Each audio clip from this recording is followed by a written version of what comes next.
do under pressure. Yeah, I've been wanting this shit forever. I've been in the field with whatever they throw at me. Brush it off, pick myself up, moving on to the better. Hey. Ain't no errors, baby, it's a new era. I wake up early, feeling rich like I'm Kesha. I get to the paper, boy. Extra. Fuck with me, you know that I got it. Come with me, let's take a trip to the islands. We up on the jet, we'll do more than just... What is up, YouTube? Welcome back to another training vlog. The first training vlog after vacation. I'm already in week 3, so already heading towards the end, but I haven't given you any insights into my new training vlog.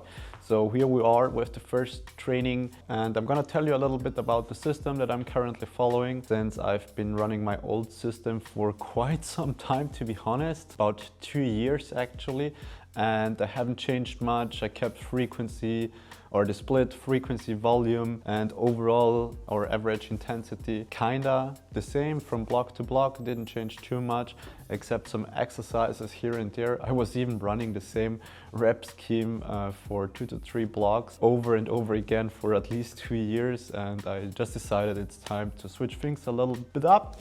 So to get a little bit variation into my training, I've been neglecting some discomfort issues that I've been carrying with me for quite some time, and already before the vacation I decided to really work on those deficits, because whenever I approached those higher intensities, those higher loads, my body started breaking down and I experienced some issues again, and I don't want that happens again. So I've decided to really make a cut and change a few things. The first 2 weeks were pretty hard for me because I had to take a step backwards, especially with the load and really trying to integrate new movement patterns. And yeah, the issue is actually not too severe that I have to do this, but when I think about training, I think in terms of a long-term progression, and it's not something that I want to do for 1 year. It's something that I want to do for plenty of years, 10, 20, 30 years more. So that's why taking a step back now probably yields to 2 steps forward in the long run, right? And as we're playing the long-term game, and we are aware of that strength training is slow progress. Progress doesn't happen overnight, and it takes time, persistence, and consistency over a long period of time to really drive progress. I'm aware of that. I'm willing to put in the work, and hopefully you guys can learn something along the line by watching my videos. And if you haven't done yet, you can support me by liking this video. Look into my channel, watch the other YouTube videos, subscribe, share, so you don't miss out on any other new content that is coming along. So I'd say let's get started with today's training session, and I'll talk you through what has changed and why. Alrighty, let's get it done.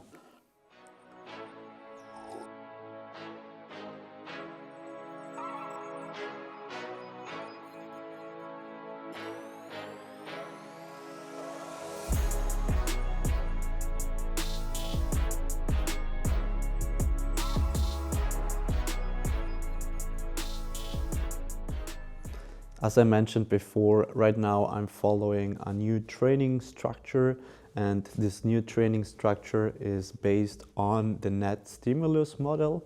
The idea behind is pretty simple but super effective, since not all training volume is created equal.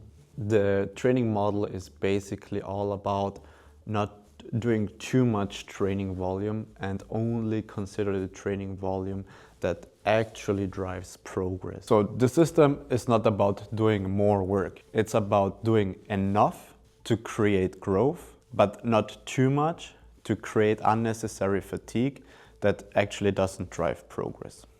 So where does the model come from?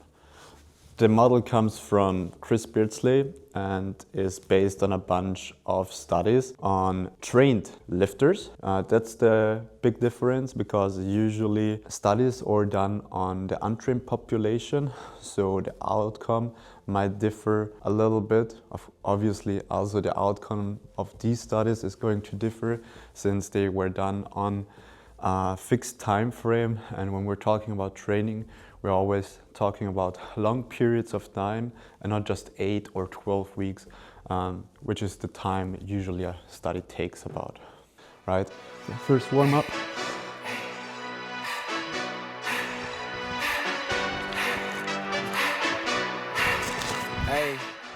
In these studies, they tracked how long it actually takes to recover from training volume or a certain amount of training volume done mainly in the 6 to 15 rep range. Cut off the lights. Cut off the lights. Yeah, I perform better at night. I've been outside with the mice. Yeah, eating that chicken and rice. Right, while it was filled with the mites. Okay, now it's an infinite price. If they wasn't living your life, then they shouldn't give you advice. So if we look at the research, we can recognize a pattern that actually shows up in most of those studies, and that looks kinda like this here. So what does that mean? Quite simple. The more volume you do in one training session, the longer it will take for your body and for your central nervous system to bounce back.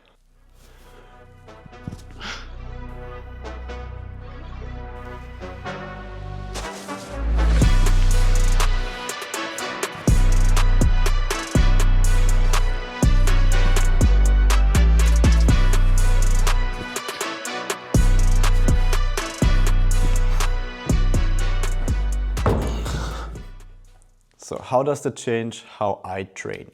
Instead of smashing one muscle group or one movement pattern with 8 to 10 sets once per week or multiple times per week and not allowing for sufficient recovery in between the sessions, I divide my training volume nicely over the whole training week. So I allow for sufficient recovery in between the sessions, and I'm able to perform at my best in each session.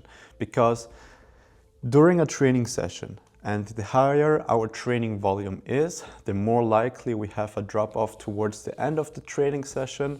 And it will not just be the concentration that is gone, it will also be a physical performance drop off. So being able to get the most out of my sets is the most crucial thing for me right now. As I mentioned at the beginning, not all volume is created equal. So this way I'm able to hit a muscle group or a movement pattern 2 to 3 times a week, while still ensuring I allow for sufficient recovery in between the sessions. So I'm actually sticking to the recommended windows of about 48 to 72, 96 hours in between the sessions, which allows me to recover nicely in between, perform at my best with really good technique, and getting the most out of my training session.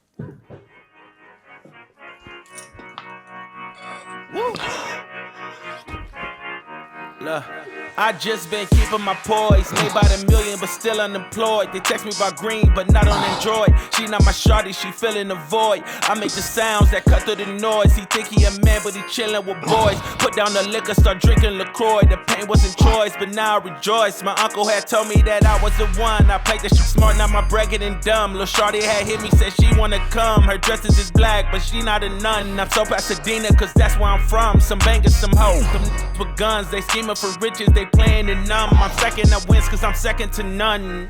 Look.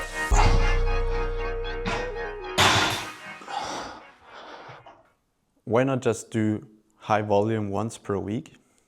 If you've ever done a bro split with 10 sets of chest on a Monday, you know what happens. It takes you like a whole week to recover before you can hit that muscle group again. Now, I'm performing a sport that is performance driven. So it's all about getting stronger. And these studies are based on hypertrophy work, right? Strength and hypertrophy are not the same. Strength is a skill. Skill needs practice. So we need to get exposure to a certain lift several times throughout a training week. If we're doing so much volume, we cannot recover for a full training week, we cannot practice as much. And therefore, the output that we get and the adaptations will probably less optimal in comparison to a higher frequency split.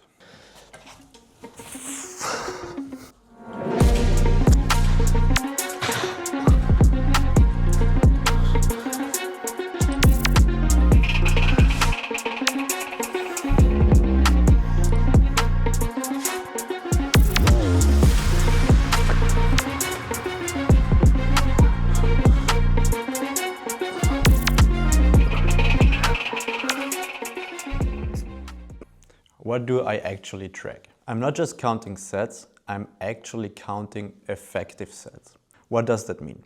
I am only counting sets that are close to failure, but not too close to failure, so they interrupt with my recovery abilities.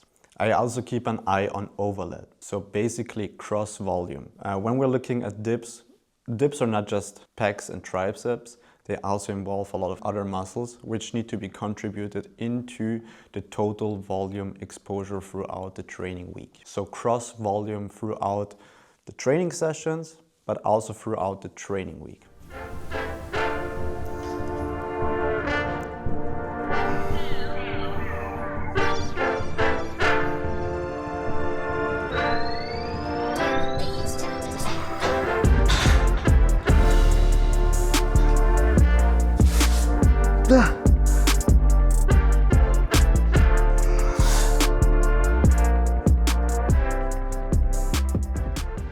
So how does this work in practice? So for example, if we're doing some pressing work, we have about 4 sets per session, 2 sets of dips, 2 sets of incline bench press. Now that's it for that session basically. And this should give us enough time to hit the same muscle group in about 48 to 72 hours again. This ensures we can hit a muscle group more frequently throughout a training week, about 2 to 3 times, while still coming in very fresh and being able to perform at our best. The point is, with lower volume per session, the exposure stays manageable. I stay fresh, I stay pretty consistent with my training, and my technique stays quite sharp when coming into the training sessions, so I'm not overly fatigued, beaten up, or similar. Also, due to the higher frequency, I usually tend to feel more primed throughout the training week. Primed in a sense that the weight feels pretty light on my back. Obviously, we need to take into account several other factors such as intensity and so on when we're planning training sessions.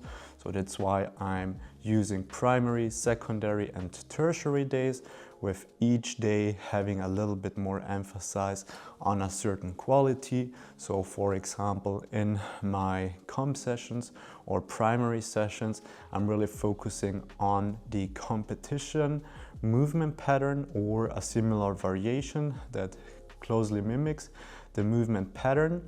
And in my secondary training sessions, they are there to improve technique, add variety, accumulate more volume, and help drive progress for the primary session and tertiary sessions and beyond. Obviously, you can have more sessions than 3 throughout a training week, as long as you can recover from it.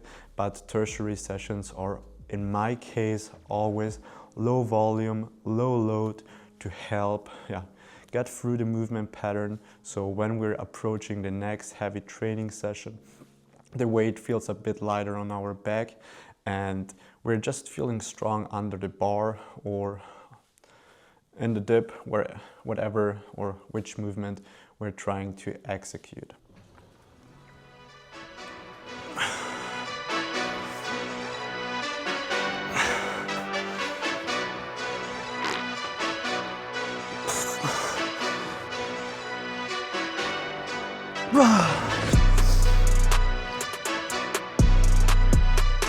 Yeah.